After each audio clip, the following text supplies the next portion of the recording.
E Guilherme aqui. Bora aprender um pouco mais sobre System Design hoje? Coloquei aqui no Escalera como uma história em 3 atos, por quê? Porque a gente vai abordar 3 partes aqui no geral.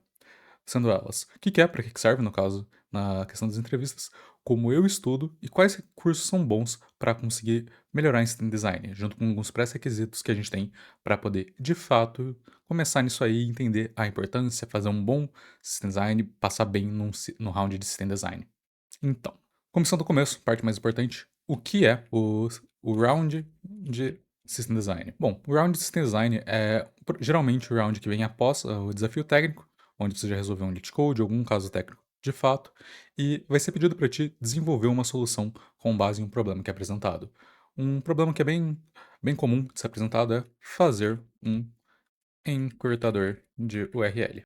Acaba que esse é um problema que já é bem conhecido e tem de ser muitas vezes utilizado em um bom teste para você começar ali na questão de System Design, porque vai te dar um bom começo, vai ajudar a direcionar teus estudos. E, bom, o Round System Design, o principal objetivo dele é ver como você, como desenvolvedor de software, vai estar construindo uma solução, quais as decisões que você vai tomar, quais os trade-offs, quais são os pontos principais que você vai abordar para construir uma aplicação que seja resiliente e que consiga de fato sobreviver à carga. Por quê? Quando chega no round de System Design, você não vai se receber somente isso aqui, faça um encurtador de URLs. Geralmente tem algumas coisas extras, como por exemplo, lidar com 1 milhão de requests por dia, salvar os links únicos e coisas desse tipo. Ou seja, você tem que trabalhar com base nos constraints que você vai estar recebendo. Porque dessa maneira, e somente dessa maneira, você vai ser colocado numa situação na qual você tem que gerar uma solução que vai de fato performar bem nessa situação. E um ponto muito importante, Round System Design não quer que você chegue lá falando, eu vou usar tal tecnologia para fazer tal coisa. Isso que serve para ver como você pensa a top level antes de chegar na parte de tecnologias que vão ser utilizadas, ferramentas que vão ser utilizadas e afins. E o principal ponto desse round é fazer com que você mostre que é capaz de criar e arquitetar uma solução do zero para que ela consiga satisfazer as demandas que foram impostas ali. E bom, basicamente é isso. Round, e é isso que ele vai testar. Vindo aqui para parte 2, conhecimentos necessários para performar bem num round de System Design, além, claro, da experiência que você já vai ter tido ali, porque não é algo que acontece em entrevistas juniors, ao menos no tempo que eu fui junior, eu não presenciei nenhum desse tipo, mas algo que vai acontecer ali para níveis pleno e acima, pleno, sênior e por aí vai, onde você vai precisar já ter tido uma vivência para saber algumas coisas do que você vai tomar como decisões e trade-offs. Então, conhecimentos necessários é entender de fato como uma aplicação funciona no geral, seja, por exemplo, de como o request que sai da sua máquina chega no servidor e entrega dados para você e como isso é renderizado no computador e por aí vai. Vai depender muito da sua área de atuação, da sua stack, por assim dizer. Se você é back-end, front, infra, DevOps, enfim, outra área. Mas a parte geral aqui é ter o conhecimento, mesmo que mais superficial, de como uma aplicação no geral vai funcionar do zero. Seja então, por exemplo, pegando o exemplo do encurtador de links, qual vai ser o processo que o usuário vai fazer no geral de enviar a requisição para o seu serviço, fazer o encurtamento da URL, salvar, mandar de volta para ele, salvar no banco de dados, como tudo isso funciona, como tudo isso se conecta. Porque a partir disso você consegue construir, de fato, o sistema como um todo. Por isso que se chama System Design. Você está fazendo o design de um sistema. Ou seja, você tem que saber quais são os blocos de conhecimento que vão compor esse Lego que a gente está montando. Por isso que é necessário ter essa vivência já e também ter estudado sobre, porque sabe, ter o conhecimento top level vai ajudar você a sair do zero. Mas quando você chega ali nos 50% do processo, onde você já tem a maior parte arquitetada e você passa a fazer as decisões técnicas relacionadas a tecnologias que vão ser utilizadas, quais os trade-offs e quais as ferramentas que você vai utilizar, é necessário que você tenha uma certa vivência ou um estudo em relação a isso. Um ótimo livro que aborda isso é o Design Data Intensive Applications, que ele vai te dar uma visão geral de como atingir isso. Sabendo disso, então, continuando aqui nossa listinha de conhecimentos necessários, vivência é algo importante, porque você saber o que você está fazendo, saber como um sistema funciona. E por último, mas não menos importante, resiliência. Esse tópico aqui de resiliência é algo muito importante, porque montar uma aplicação que ela faz uma única coisa por uma escala de um usuário é relativamente simples.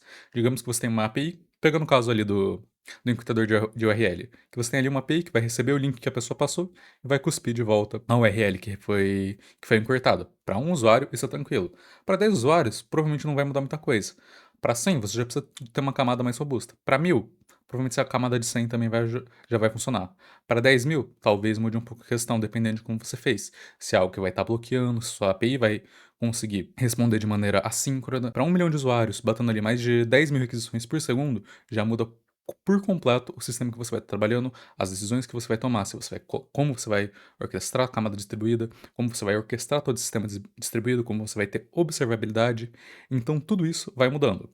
E agora, falando da parte legal, por assim dizer, como estudar, o nosso ponto 3 aqui, pega um problema relativamente conhecido, por exemplo, esse de encodador de URL. Por quê? Um problema desse a gente consegue escalar ele para N questões. Então, digamos aqui, pegando esse problema de encurtador de URL, a gente pode definir ele como, a gente pode ter aqui que o usuário vai mandar uma requisição para o nosso serviço, e do nosso serviço vai mandar para o banco de dados, e o nosso serviço vai retornar para esse usuário. Ou seja, o fluxo que a gente teria aqui é algo nessa linha. O usuário manda uma requisição, a requisição faz o processo dela, salva no banco de dados, e depois pega esse resultado que foi salvo e manda de volta para o usuário.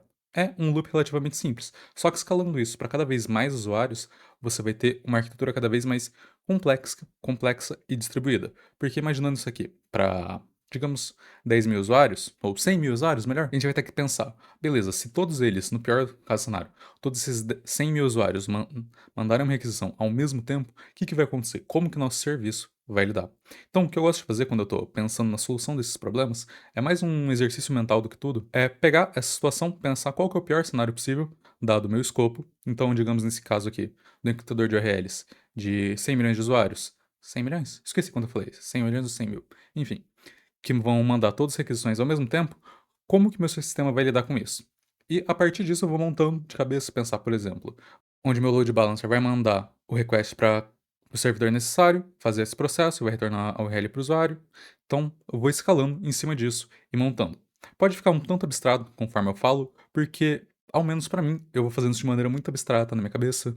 Geralmente, quando eu tô ali parado, às vezes fazendo uma task mais automática, eu fico pensando nisso e vou montando a solução dessa maneira, fazendo esse exercício mental para conseguir ir escalando. E depois que eu tenho uma certa familiaridade com algum problema, eu vou escalar ele ainda mais. Então, digamos aqui que a gente pensou em 100.000 usuários. Pô, 100.000 usuários, tá, tem isso aqui.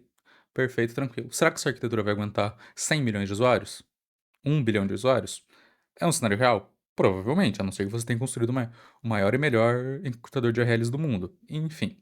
Então, é isso que eu vou fazendo. Vai chegar um ponto que a solução começa a ficar muito mais abstrata do que deveria. E com isso fica fácil de notar quais são os pontos que se tem a melhorar. E falando de recursos para estudar, eu recomendo muito o livro Design Data Intensive Applications, que eu estou lendo atualmente. É muito bom, ajuda você a entender bem como que funciona. E fora isso, cursos e vídeos são muito bons. E, bom, eu não sou uma pessoa muito de curso, eu gosto mais de ler as coisas e ir exercitando eu mesmo, então não tenho muitas recomendações de cursos no momento para fazer isso.